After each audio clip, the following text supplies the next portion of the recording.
Now you see it, the copper cycle. So on Tuesday, I had you watch the copper cycle video.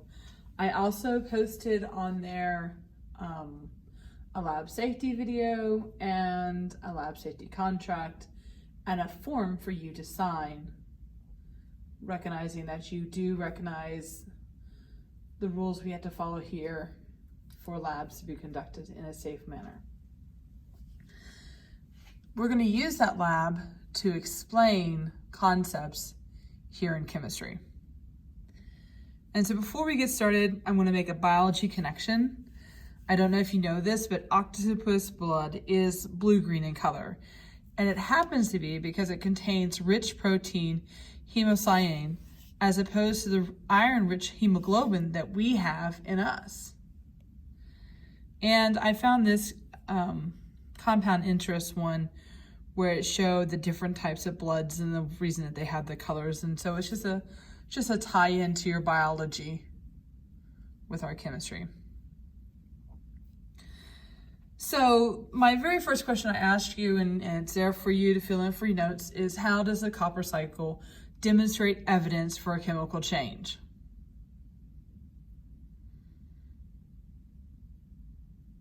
And remember that chemical change means that what I start with is not what I end with. I can't go back to what I started with. A physical change, I can physically go back to what I had, like when your water goes through its phases. So what does it mean that a chemical change has occurred? And I kind of gave you a little bit of the answer there, but I want you to put it in your own words. And what evidence do you look for to know that a chemical change has occurred? So when you're watching my video, what were the things that you keyed on and you knew there had been a change that had occurred?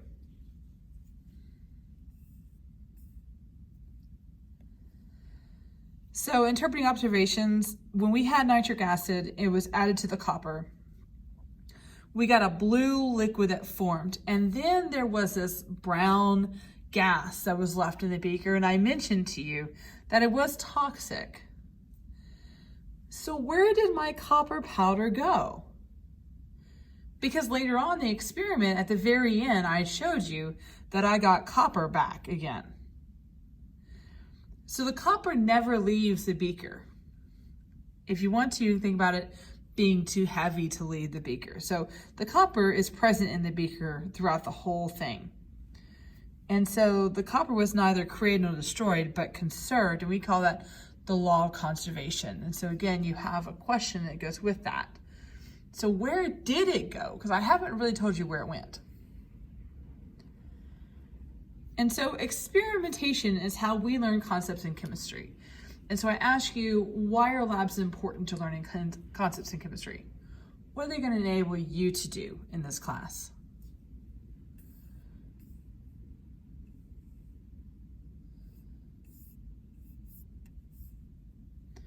So going along with it, this is the second part of this.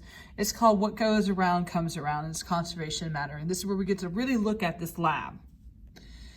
So thinking hat. Here I have two substances. They look pretty much similar. They're both green. How could I identify them? What could I do to figure out what the one on the left is and what the one on the right is?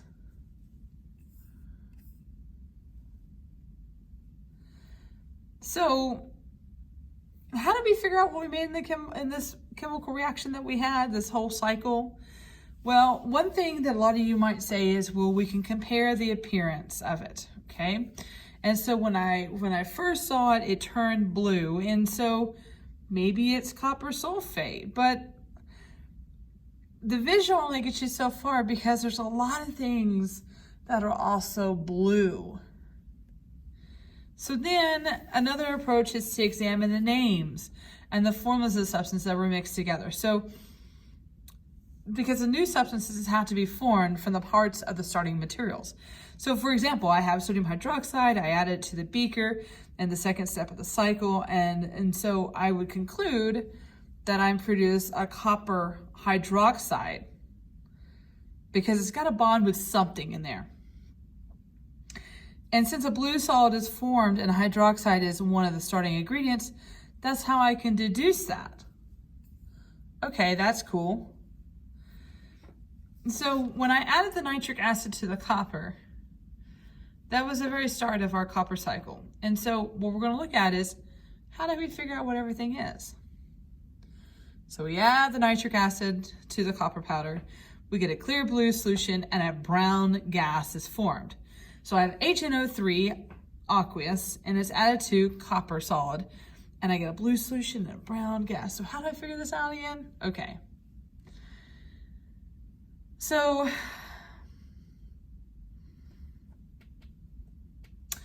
my blue solution, it's got to be copper something. And so the only choice I have is with the nitrate. So I can conclude that the copper is copper nitrate when it turns blue, okay? And that has to do with some of our rules when we start bonding, okay? So I can't put the copper with the hydrogen. But the brown gas, there's only the following choices I have. Hydrogen, nitrogen, oxygen, and copper are the only materials we have to build that gas with in that beaker. And so I go through my list and I start looking at this and I go, okay, I got hydrogen gas, I got nitrogen gas, I got oxygen gas, I got H2O, I got ammonia that could be formed out of this, I got NO and I get NO2, right? And I can go to a standard book for chemistry, known facts, and I can look it up and I find out that the only one that produces a color is nitrogen dioxide. That's the only one. And once I have that, then I figured out my last piece of the puzzle, okay? So my overall reaction, once I figured out that piece of information, looks like this.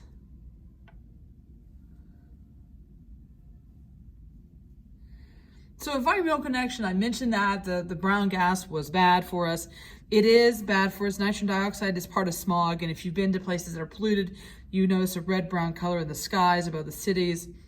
It can irritate the eyes, the nose, the throat, and respiratory tract, which is hence why we use the fume hood to get it out of here. So more on the copper cycle. If we look at it, we can repeat this idea, trying to figure out where the copper went, and we'll find that the copper stays there. It just bonds with something else different. And finally, the zinc and the sulfate help pop it out back into a solid form. We could repeat this with nickel. And so the law of conservation states that mass cannot be gained or lost in a chemical reaction, and matter cannot be created or destroyed. It is a law because it's been proven over and over and over again. And we could prove it by keeping track of the masses throughout the experiment. So I could weigh the copper before, which I did, and I could weigh the copper at the end after I dry it out to make sure I get all the water out of it. And however we do the experiment, please note there are going to be errors, such as the stirring and the transferring and the filtering. Okay?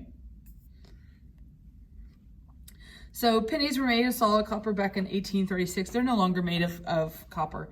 They're actually made of a combination of copper and zinc. And so the density has changed over the years. In fact, 1982 pennies are actually more dense than current pennies, and you can actually hear it when you drop it on a table.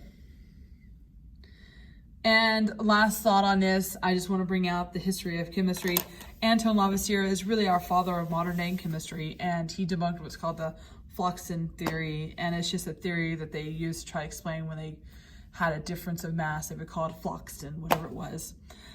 He is known for discovering some elements and giving us the law of conservation because he is the first one who really closed his experiments and was able to measure the before and after and determine that there was no loss. Most people remember him, unfortunately, because he died.